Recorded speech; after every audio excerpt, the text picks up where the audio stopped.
बच्चों, let's read this question. So this question says the figure represent variation of the peak current I naught with a applied frequency mu of the AC sources of three different LCR circuit having different resistance. Then the value of the inductance L and capacitance are same for all the three circuits. और तीनों circuit के लिए आपके L and सी की value क्या same है। If R one R two R three be the resistance of the circuit in 1 2 3 respectively, then आपको यहाँ पर R one R two R three के बीच में रिलेशन बताना है। ठीक है, तो देखिए बच्चों, ये क्वेश्चन आपका किस पर बेस्ड है, आरएलसी सर्किट पर बेस्ड है। किस पर, आरएलसी सर्किट पर बेस्ड है प्रॉब्लम। ठीक है, और आपको यहाँ पर फ्रीक्वेंसी का वेरिएशन बताना है, सॉरी करंट का वेरिएशन विद फ्रीक्वेंसी। तो इस क्वेश्चन का की कॉन्सेप्ट आरएलसी सर्किट लिख लीजिए। क्या लिख लीजिए, RLC circuit, this will be the key concept of this question. ठीक है, सीरीज आरएलसी सर्किट होगा। ठीक है, तो देखिए बच्चों, हमें आई का वेरिएशन बताना। आई को हम कैसे लिखते हैं, आई होता है आपका, देखिए आई आर एम एस की वैल्यू हो जाएगी आपकी V R M S divided by Z. ठीक है, V R M S divided by Z. ठीक है, जेड को देखिए हम क्या लिखते हैं, आरएलसी सर्किट है तो आरएलसी सर्किट में आपकी जेड की वैल्यू होती है, देखिए आपकी आर का square plus X L minus X C का स्क्वायर, ये टर्म आ जाती है। ठीक है, ये टर्म आपके यहाँ से आ जाएगी जेड के। ठीक है, तो इसको हम देखिए थोड़ा सा और एक्सपेंड कर देते हैं। ठीक है, फ्रीक्वेंसी के टर्म में आर का स्क्वायर एक्स एल को क्या लिख सकता हूँ मैं, ओमेगा एल लिख सकता हूँ। ठीक है, और ओमेगा कितना होता है आपका 2 पाई न्यू एल। ठीक है, माइनस एक्स सी को क्या लिख सकते हैं, 1/ओमेगा सी, ओमेगा को लिख सकते हैं 1/2 नी नॉट और सी का होल स्क्वायर। ये टर्म यहाँ से इतनी जाएगी। दिस इज माई जेड, ये क्या हो जाएगा जेड। पहले देखिए बच्चों, मैं जेड का रिलेशन फाइंड आउट कर लेता हूँ, जेड और फ्रीक्वेंसी के साथ वेरिएशन देख लेता हूँ।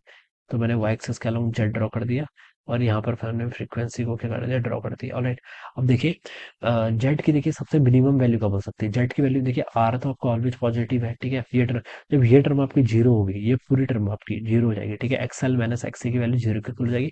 उस कंडीशन में बता सकता हूँ क्या, उस कंडीशन में लिख सकता हूँ कि यहाँ पर आपकी हम्म, अगर ये टर्म क्या आ जाएगी आपकी जीरो के इक्वल हो जाएगी, तो उस कंडीशन में हम बता सकते हैं कि यहाँ पर आपका जेड क्या होगा, मिनिमम होगा। और जेड मिनिमम की वैल्यू कितनी हो जाएगी, आर के इक्वल हो जाएगी। ठीक है, और जेड मिनिमम जब आर होगा उस वक्त देखिए आपकी फ्रीक्वेंसी कितनी होगी, उस वक्त देखिए ये दोनों टर्म क्या होनी चाहिए, आपकी इक्वल हो जानी चाहिए। ठीक है, ये दोनों टर्म आपकी इक्वल हो जानी चाहिए।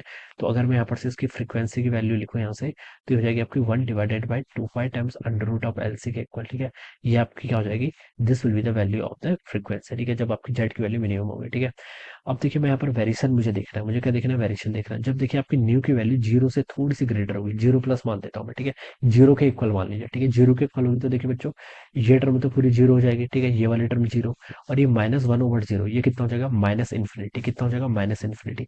माइनस इन्फिनिटी का स्क्वायर करूंगा तो वो कितना होगा, इन्फिनिटी का स्क्वायर हो जाएगा। ठीक है, तो ये जेड किसकी तरफ टेंड करेगा, आपका infinity plus R square, again कितना होगा, इन्फिनिटी। तो जेड आपका इन्फिनिटी की तरफ टेंड करेगा। ठीक है, तो जब आपकी फ्रीक्वेंसी बहुत स्मॉलर है तब जेड के आपका इन्फिनिटी की तरफ टेंड कर रहा है। ठीक है, इस साइड को टेंड करेगा। ठीक है, फिर जैसे जैसे आपका जेड के न्यू क्या करेगा आपका, फिर एक वैल्यू आपका देख लीजिए, जब आपका ये कहाँ टेंड करेगा, जब आपकी जो फ्रीक्वेंसी है, frequency will tend towards infinity, infinity की तरफ टेंड करेगी। इन्फिनिटी की तरफ टेंड करेगी तो ये वैल्यू तो देखिए इन्फिनिटी को चले जाएगी, और -1/इन्फिनिटी ये टर्म आपकी जीरो के इक्वल चल जाएगी। तो अगेन इन्फिनिटी का स्क्वायर हो जाएगा, आर स्क्वायर, ये पूरी टर्म जेड अगेन आपका इन्फिनिटी जाएगा। ठीक है, तो जीरो प्लस पर भी इन्फिनिटी जा रहा है, और हम बता सकते हैं कि इन्फिनिटी पर भी, जब फ्रीक्वेंसी की वैल्यू इन्फिनिटी है तब भी आपका जेड के जा रहा है, इन्फिनिटी की तरफ जा रहा है। ठीक है, दोनों ही सिचुएशन में जेड के जा रहा है आपका इन्फिनिटी की तरफ जा रहा है। ठीक है, लेकिन एक मिनिमा का पॉइंट भी है। ठीक है, जब आपका क्या होगा, फ्रीक्वेंसी आपकी 1/2 pi times under root L C के इक्वल होगी, और उसकी वैल्यू कितनी होगी, जेड मिनिमम की आर। ठीक है, तो इसका ग्राफ देखिए कुछ इस तरीके से होगा। ठीक है, एक पॉइंट होगा यहाँ पर जब आपके जेड की वैल्यू कितनी होगी, आर के इक्वल होगी। ठीक है, उसके बाद ये अगेन क्या करेगा, आपका ऐसे इन्फिनिटी की तरफ चला जाएगा। तो इस तरीके से क्या जाएगा, this will be the graph, ये क्या होगा, इसका ग्राफ हो जाएगा। ठीक है, ये तो आपका जेड का ग्राफ है, मुझे जेड नहीं, मुझे करंट का चाहिए।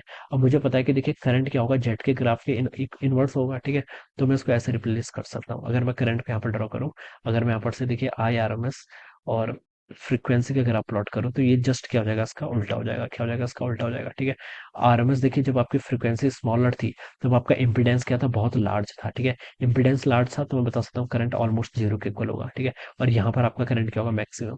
तो ये देखिए इस तरीके से कुछ नेचर आएगा। ठीक है, इसका कुछ इस तरीके से नेचर आएगा। ऑलराइट, तो ये आपका क्या हो जाएगा, this will be the graph of I R M S with frequency.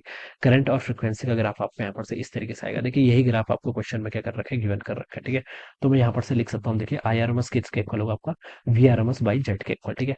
और यहाँ पर जो ये जो वैल्यू होगी, इस वैल्यू को क्या हम बोलेंगे, आपकी ये वाली वैल्यू होगी, कौन सी वाली, वी नॉट हो जाएगा। This term is our V naught, ये कितना होगा वी नॉट के इक्वल। अगेन जहां पर आपका मैक्सिमम आएगा वो क्या होगा आपका वी नॉट के इक्वल होगा, जिसको हम रेजोनेंट फ्रीक्वेंसी भी बोलते हैं। क्या बोलते हैं, रेजोनेंट फ्रीक्वेंसी। अब हमसे क्वेश्चन में बोल रखा है कि हमें रेजिस्टेंस के टर्म बताना है।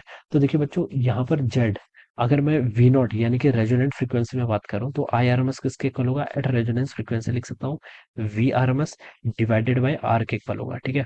और मुझे यहाँ पर सिर्फ क्या बताना है, this result is for resonant, ये रेजोनेंट फ्रीक्वेंसी के लिए ट्रू है, ठीक है। क्योंकि जेड की वैल्यू देखिए कितनी हो जाएगी उस वक्त, आर के इक्वल हो जाएगी। अगर मैं आर को इंक्रीज करता हूँ तो आई आर एम एस क्या होना चाहिए बच्चों, डिक्रीज होना चाहिए, ठीक है। आई आर एम एस का I R M S decrease होगा तो उसका पीक भी डिक्रीज होना चाहिए, ठीक है। तो जैसे जैसे आपका आर बढ़ेगा वैसे वैसे आपका पीक क्या करेगा, डिक्रीज करेगा, ठीक है। तो क्वेश्चन में देखिए मुझे 3 ग्राफ गिवन कर रखे हैं, 1 2 3 नाम से मेंशन कर रखा है, ठीक है। तो देखिए रेजिस्टेंस की वैल्यू सबसे मैक्सिमम किसके लिए होगी, जिसके करस्पॉन्डिंग आपका आरएमएस का पीक, जो करंट का पीक है वो क्या होगा, सबसे कम होगा, ठीक है। करंट का पीक सबसे कम इसके लिए है, तो बता सकता हूँ कि इसका रेजिस्टेंस सबसे ज्यादा होगा, ठीक है। और ये क्या है, देखिए 3 से रिप्रेजेंट किया है, ठीक है। तो R3 सबसे ज्यादा होगा, उसके बाद सिमिलरली आपका R2 ज्यादा होगा, फिर आपका क्या होगा, R1 ज्यादा होगा। तो इसको अगर मैं मैच करूँ तो देखिए आपको बी ऑप्शन पे गिवन कर रखा है, ठीक है। R3 is greater than R2 and R2 is greater than R1। तो यहाँ से क्या लिख सकता हूँ मैं, ऑप्शन बी क्या हो जाएगा इस क्वेश्चन के करस्पॉन्डिंग, यहाँ से आपका करेक्ट आंसर हो जाएगा, ऑलराइट। सो इस तरीके से बच्चों हम क्या कर सकते हैं, इस क्वेश्चन को यहाँ पर सॉल्व करेंगे। So this is answer. I hope you all understood this concept. All the best and thank you so much.